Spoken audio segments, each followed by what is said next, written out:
Have you ever pondered about the power that lies in not committing to anyone? This concept may seem counterintuitive, even isolating in a world where we are constantly told to build connections, to network, to lean on each other. But what if I told you that there's a different approach to gaining power, one that doesn't involve binding yourself to others? Today, we delve into the 20th law of power from the renowned book, The 48 Laws of Power. Do not commit to anyone. This law of power, in essence, is about maintaining your independence. It's about keeping your options open and not tying yourself down to any one person or cause. This doesn't mean you should become a loner or a recluse. On the contrary, it encourages you to engage with others, to participate, to form relationships, but with a strategic approach. In not committing to anyone, you retain your freedom to move, to change, to evolve. You're not bound by obligations or expectations. You can be fluid, adaptable, ready to seize opportunities as they come.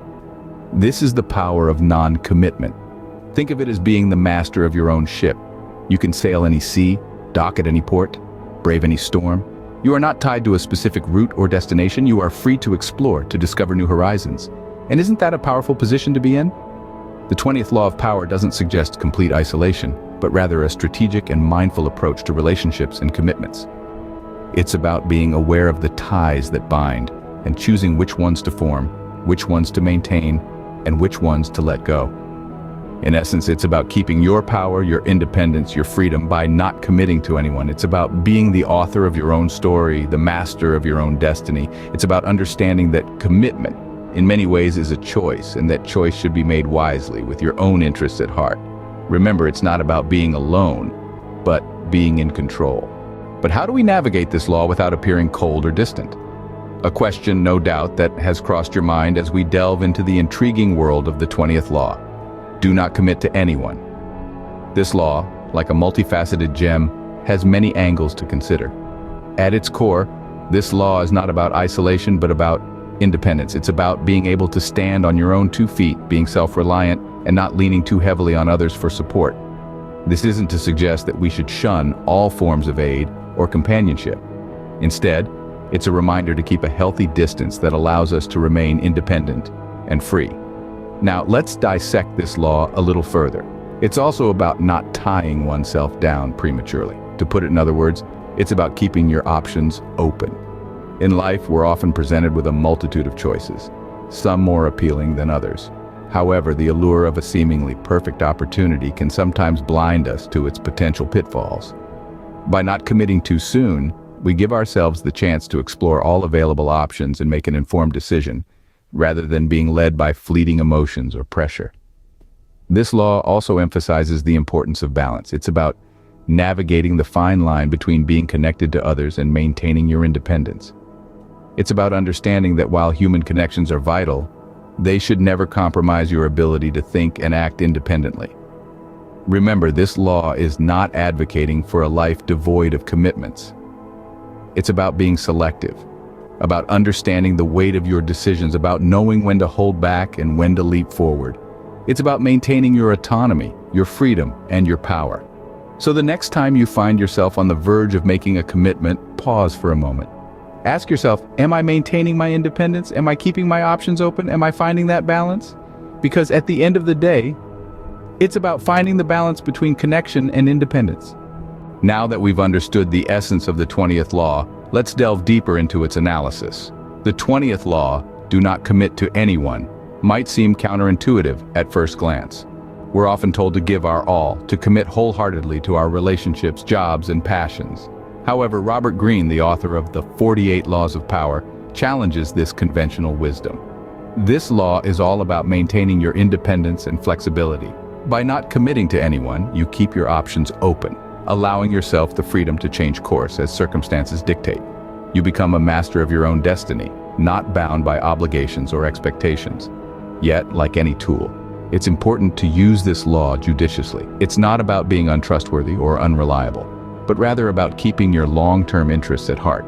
It's a delicate dance between being available and being elusive. Consider a chess player. They may have a preferred strategy, but they don't commit to it blindly. Instead, they adapt their tactics based on their opponent's moves, always aiming to maintain an advantageous position. This is the essence of the 20th law, and it can be applied to various aspects of life. In the business world, for example, a company that doesn't commit to a single supplier retains the flexibility to switch providers if a better deal arises. In the realm of personal relationships, not committing to one social circle allows for a wider network of connections, which can lead to more opportunities and experiences. However, it's crucial to acknowledge that this law isn't without its drawbacks.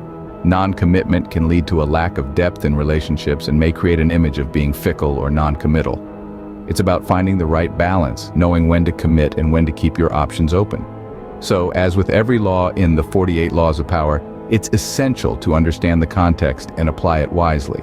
Just as a chess player must consider each move carefully, we must consider each commitment, recognizing the power that comes with choosing when and where to engage. As you can see, the power of non-commitment can be a strategic tool when used wisely. But how does one implement this law in everyday life without causing harm to relationships? This is a question that might be lingering in your minds. Let's delve into that. One practical way to apply the 20th law, do not commit to anyone, is to set clear boundaries. It's not about building walls around yourself, but rather defining your limits. This allows you to control the level of commitment you're ready to provide at any given time. For instance, in a professional setting, you might make it clear that while you're dedicated to your work, your personal time is just that, personal. This isn't about being standoffish, it's about protecting your own interests and maintaining your power. Maintaining a level of emotional distance is another strategy. Now, this doesn't mean becoming cold or unfeeling. Rather, it's about not letting your emotions dictate your commitments. It's about making sure your decisions are based on rational thought, not impulsive feelings.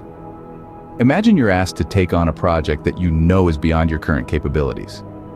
Rather than impulsively agreeing out of a sense of obligation or the desire to please, you take a step back, assess the situation objectively, and make a decision that best suits your interests.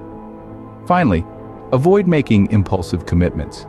Before you commit to anything, be it a new project, a relationship, or a social event, take a moment to reflect.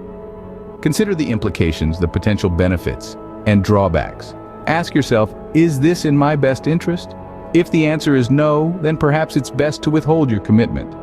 Applying the 20th law is a delicate balancing act. It's not about becoming a lone wolf, but about ensuring that your commitments do not end up compromising your power and autonomy. It's about making sure you're not giving away your power in your eagerness to please others or to fit in. Remember, the goal is not to push people away, but to protect your own interests and maintain your power. So apply the 20th law wisely and watch how it transforms your life. So, to wrap it all up, let's summarize what we've discussed about the 20th law of power. The 20th law, do not commit to anyone, is not about being a lone wolf or fostering a sense of isolation. It's about preserving your autonomy, your independence, and most importantly, your power. It's the art of holding your cards close to your chest, allowing you to keep control of your actions and decisions and preventing others from manipulating or exploiting you. We talked about the importance of maintaining a certain level of mystery and unpredictability. By not committing yourself to a person, a group, or an ideology, you can pivot and adapt as situations change. You remain fluid, flexible, and ready to take advantage of new opportunities as they arise. We also discussed the dangers of commitment. Once you've committed, you've essentially given away your power. You've allowed someone else to dictate your actions and decisions. You've become predictable. And predictability, in the game of power, is a weakness to be avoided at all costs. Remember, this law doesn't mean you should avoid relationships or partnerships. It means you should enter them strategically, with your eyes wide open, aware of the potential risks and ready to protect your interests. It's about being a master of your own destiny, not a pawn in someone else's game. And finally, we explored how to apply this law in practical terms. We discussed the importance of keeping your options open, of being selective in your commitments, and of always having an exit strategy. It's about strategic non-commitment, not absolute non-commitment. So, the 20th law of power is a call to vigilance, a reminder to guard your independence, and a guide to navigating the complex world of power dynamics. It's not about shutting yourself off from the world, it's about engaging with the world on your own terms. So next time you're tempted to commit, pause and remember the power of non-commitment.